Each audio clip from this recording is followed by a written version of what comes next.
John, I am so excited to have you back on the show. Thanks for being with me. It is an honor, Rebecca. Thank you for the chance. This is so fun. I always love, when it's going to be a good conversation when you've been talking for 13 minutes and then you realize like, oh crap, I need to hit record. So that's what we're going to do now. And I'm so excited about this new book of yours. It's called In Awe. We talked briefly about it on our first episode together, but man, John, if anybody's the man for this job, for this message, I think it's you. And I just want to hear kind of the backstory of this message. Our listeners, some of them will remember our first episode we did together and will know a little bit of your story. But for those that don't, give us an intro. I'll give you a short intro and then encourage folks to check out our last conversation because it was a blast. When I was 9 years old, and some of your listeners will remember this, I was in a house fire and burned on 100% of my body. 87% of those burns were third degree. And the math on this one in 2021, Rebecca, is that they take the percentage of the body burned. So at home, do the math, grab a piece of paper, write down the numbers 100. They add age, 9, and that's mortality. So in 2021, this little boy would have had a 109% chance of passing away. Back in 1987, there's really no earthly chance of survival. And yet here we are 34 years later, having a conversation about life. So that's the beginning of my story. I spent 5.5 months in hospital. And the entire goal for me, it was really twofold. Number one, get out. I just wanted to get out and get home. And then secondly, to have a normal life. The goal wasn't to be a speaker or an author or an influencer or exceptional in any way. I just wanted to be a normal little boy again. That was the big dream. And so for the majority of my life, that's what I pursued. And not even ordinary necessarily in the positive way. I just wanted to kind of disappear and fit in with everybody else.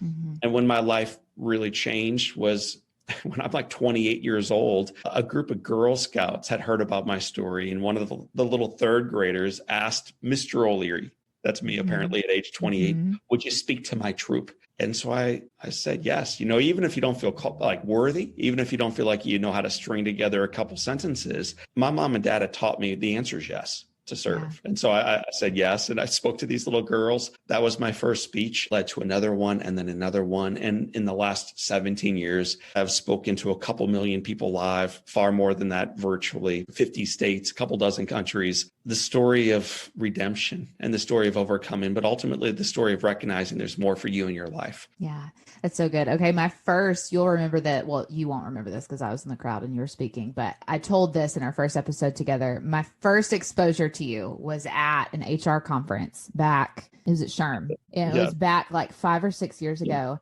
And it was when I was still in my corporate HR, commuting to an office every day. Wasn't that the life like 5 years ago before the world was like it is today?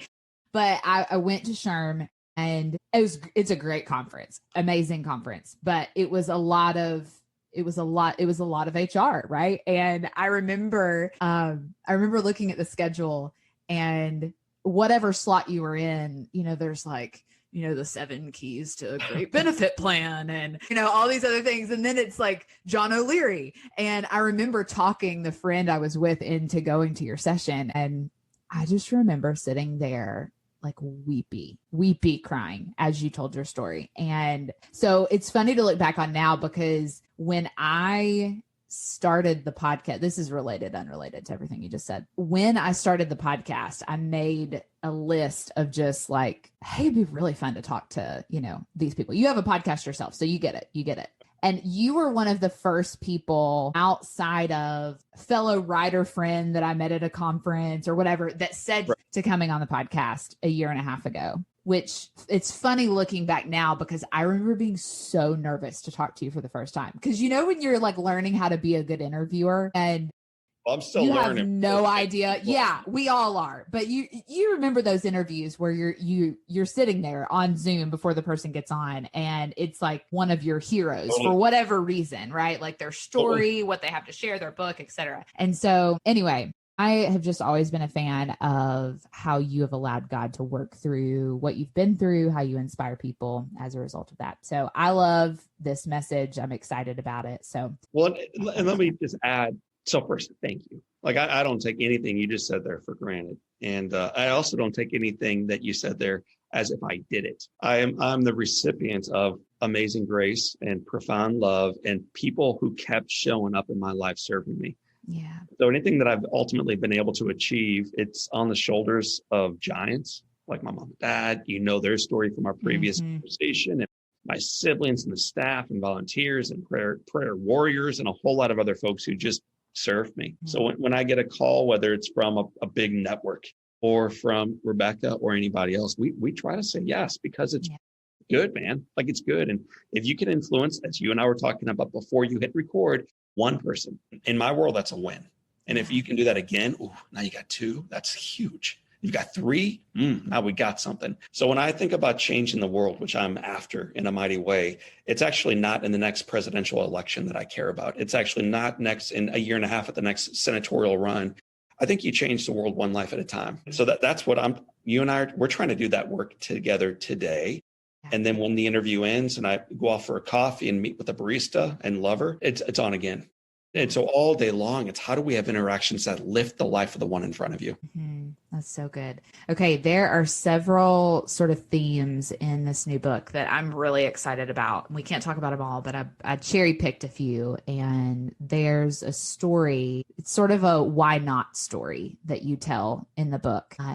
I'd love for you to share with listeners a little bit of that story and why this why not mentality is so important for us to have. So there's a whole lot of answers to that beautiful question you laid out. It comes from the sense of wonder. In our research around like kids, like, why are they so joyful? Why do they raise their hands so high when you speak to them and you ask a question of the class? Third graders, for instance, if I ask a question of them, every hand goes up. When I speak to Sherm in DC on a Sunday, and it's filled with HR leaders, and I ask a question, why do no hands pop up? Yeah. What's the difference between the way a child naturally presents and engages and connects and skips through life and the way we adults manage and lead and endure the mundane challenges of our difficult work? Why? What did we have? Why did we lose it? And how do we return to it? And so we found that there were 5 senses that children have that we can return to. And one of them is the sense of wonder. And wonder could be like awe for everything. That's part of wonder. Like, man, it's just so good. Life is so big. The sky is so high. There's so many stars. Look how big the ocean is. When was the last time we adults were truly, deeply, profoundly moved by the gift of nature or the gift of the majesty of your own life? Really? Or the ability for a plane, a jumbo jet plane, to take off. You know, we fall asleep during takeoff. Kids are looking out the windows. Well, so that's part of wonder. The other part of wonder is they ask questions always, like, what if? You know, why? And ultimately, why not? And so the question, why not, is for us to ask this question of ourselves on why ultimately we can ask questions that will allow us to put away the excuses we'd previously been given ourselves. So for you, years ago, you said like, oh, gosh, it'd be cool to do a podcast. And then you get probably, and we haven't talked about this, Rebecca, but I would imagine you gave yourself a million reasons. People won't tune in. Yeah. People won't say yes. I won't get any good guests. I'm not an interviewer. I've never done it before. I don't know how to work it. Like every reason. But ultimately, you came to a different question. Why not? Why not? And so why not is kind of the cherry on top of on a whole bunch of questions that open up our minds and our hearts on how we can live a better, more impactful life, whether that's in our marriage, our singleness, our faith life, generosity, professionally, any area of life. And all these excuses we've been making, ultimately, the final question we should ask is, and why not? Why not? Yeah, that's so good. Have you read or seen any interviews by Annie F. Downs about her recent release of, so she has a podcast called That Sounds Fun, and her recent book was called That Sounds Fun. And one of the things that she talks about that I love so much is our need as adults of having hobbies, things that don't matter, don't make us money. We're not going to win any awards for them, but we just do them because they bring us joy and because they take our minds off the harder stuff of life. And in that, the importance of allowing yourself to be an amateur at something. And I think that's so powerful because a lot of us will try something, and as an adult, we automatically feel this need of, oh, well, I have to be awesome at it. I can't do it if I'm not awesome at it. I have to be an expert from Jump Street, right? Which is typically not the case. I remember when I started podcasting, to your earlier question, my first 25 interviews, terrible. I mean, I go back and listen to him now and I'm mortified. Do you feel the same way? Like, can you see in your work too, how you just by like the doing of the thing, of course, grow, right? It's like, for the basketball fans in the world, it'd be like shooting a free throw for the first time, airballing, and then thinking, this basketball's not my deal. Yeah. And listen, basketball may not be your deal, but one free throw or one layup is not ultimately what's going to define what your deal is. Yeah. You and I came home yesterday from work, and I have 4 little kids. 2 of them have blonde hair, and they were both outside doing chalk art. And when they were really little, it was like goofy little, figures, stick figures with like 5 massive fingers and 5 massive toes and eyes that were aside. Like everything was wrong about them, but it was good. It was good art. Now I came home yesterday. I'm like, guys, this is like really good. Yeah. My concern for kids, and this is my concern for us, is they will get to a point where they put the chalk away and they will realize, I'm not an artist. I've been told that I got a C last year and I got a B the year before and I got an A the year before that. So clearly I'm trending in the wrong way. My art teacher keeps saying that to me. The work's not coming up home anymore. I'm not hanging it on the fridge anymore. I'm not an artist, so I'm done. So I would just encourage all of us who feel as if we're not artists or basketball players or podcasters or whatever else the thing is that we're doing for fun as amateurs, keep going. You will look back, whether it's 26 episodes in or a couple hundred shots in. There was a book called The Tipping Point written years ago, I think by Gladwell, who said you need 10,000 hours to find out if you're an expert or not. 10,000.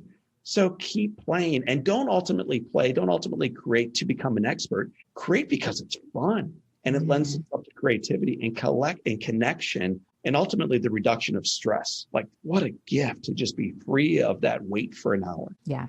Yeah, that's good. Okay. Another one of my favorite pieces that I came away with. I'm so excited to read the book. I have it and I just got it in the mail the other day and I'm excited, but just from skimming it so far is this idea of bringing your glove. I love this story so much. I want you to share it. I've always worried in an interview, like, will they ask me a question that I wrote about 3 years ago? And remind me what the heck you're talking about here. No, but on this one, I remembered well. And for those, I don't know if your viewers can see or they're just listening, but on the wall behind me, it's like my family wall. Yeah. And so Rebecca right now is looking at me, and behind me are, my kids, my wife, my parents, my siblings, her family, her siblings, moments from our travels. But there's also a little picture of at that point, probably 10-year-old boy named Patrick Michael. He's my second born son. He loves baseball. And the story goes like this. When his daddy goes on trips during the year, they can't travel. They've got school and stuff. But on the summertime, they all get to pick one daddy trip. So Patrick picked a daddy trip 4 years ago now to Kansas City. That's about a 4-hour drive or so from where we are. And the reason he picked that meeting is because the St. Louis Cardinals were playing the Kansas City Royals Halloween day, that following evening. So he picks it because he wants to go not only to a speech with his daddy, but to a baseball game. And as we're getting ready to pack up, I noticed next to his bag a baseball glove. And I just think, oh, isn't that cute? A little boy bringing his glove. If he only knew how bad our seats were, if he only knew, man, there's no way he would bring that glove because we're not going to get a ball. So not only does he bring the glove, he wears the glove, the 4-hour drive to Kansas City. We go into the baseball stadium. We sit down. The glove is on the entire time. This is a true story. You can ask him. He doesn't lie. In the 8th inning, there's a foul ball that is ripped down the left field line. As an adult, I wisely do the courageous thing, which is to duck. My son stands, puts up his left hand. He's a righty. So he puts up his left hand and I hear this big boom. And then I look up and I see this massive grin on his face.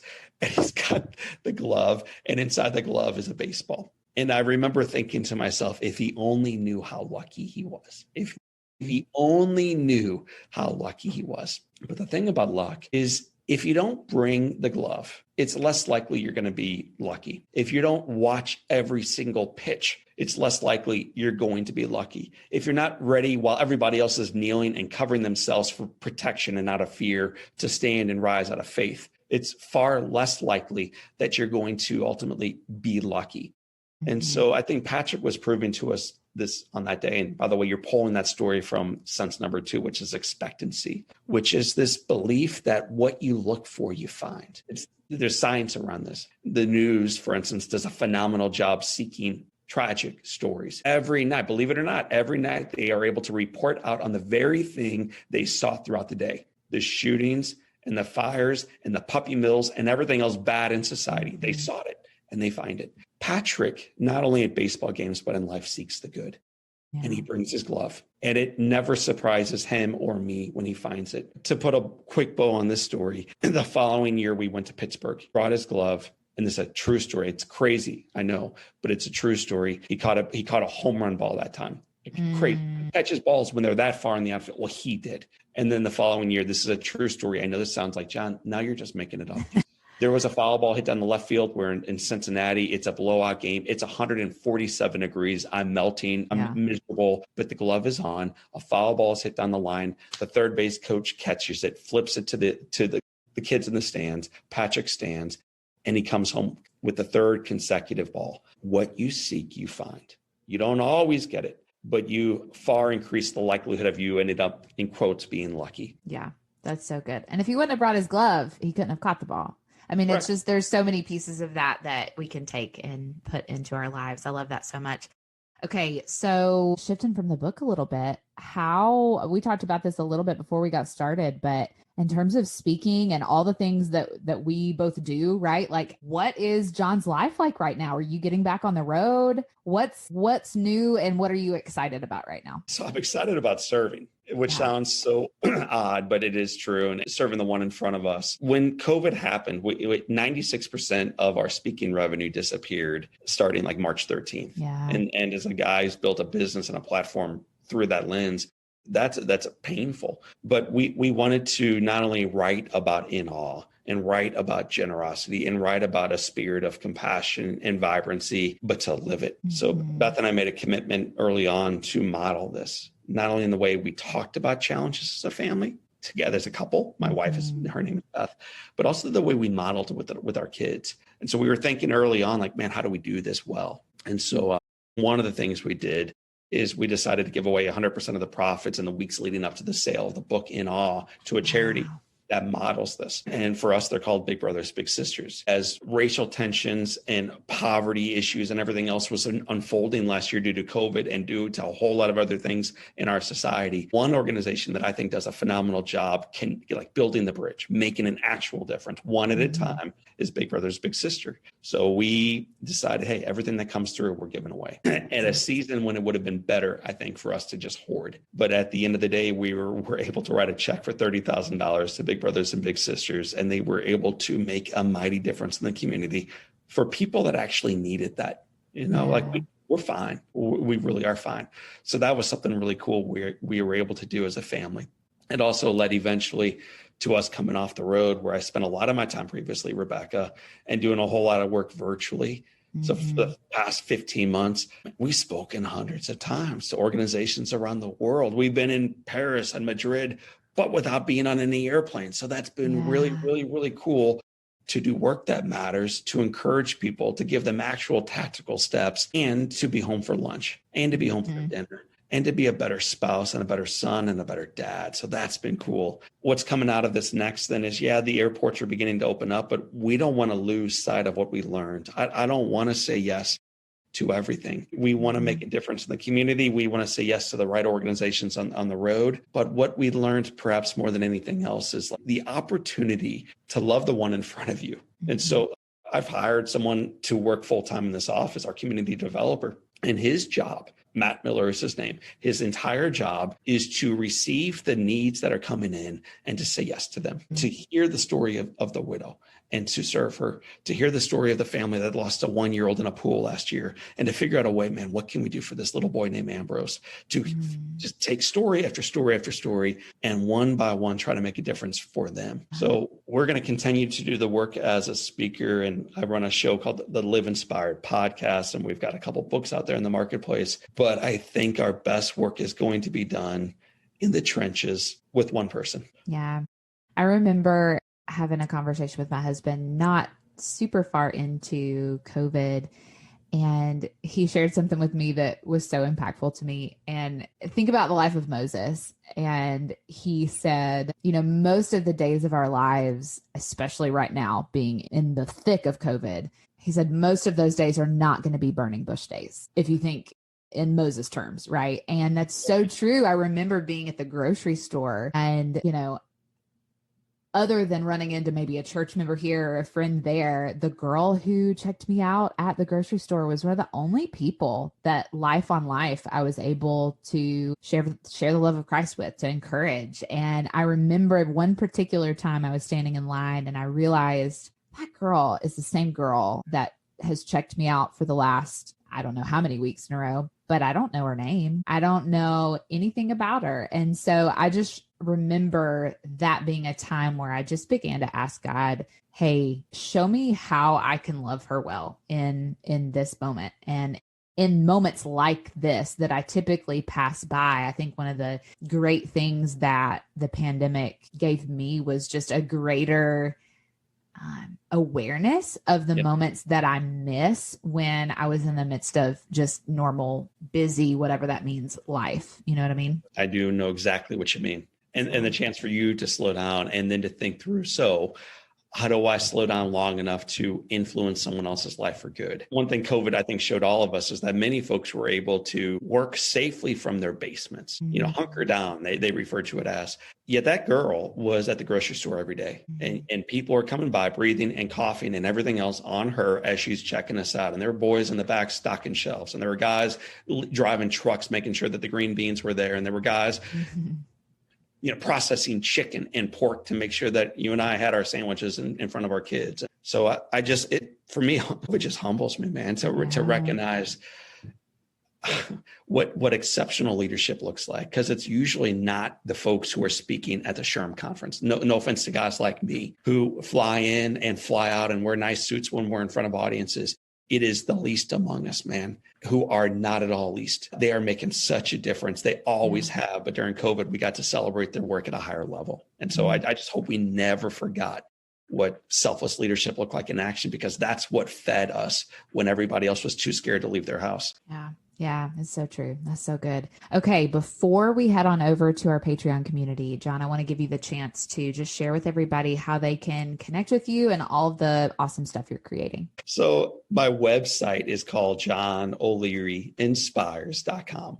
So it's JohnO'LearyInspires.com. When you visit me over there, you'll see our social media links. You'll see opportunities to learn more about our book. The first one's called On Fire. The one that Rebecca and I have been talking about today a little bit is called In Awe.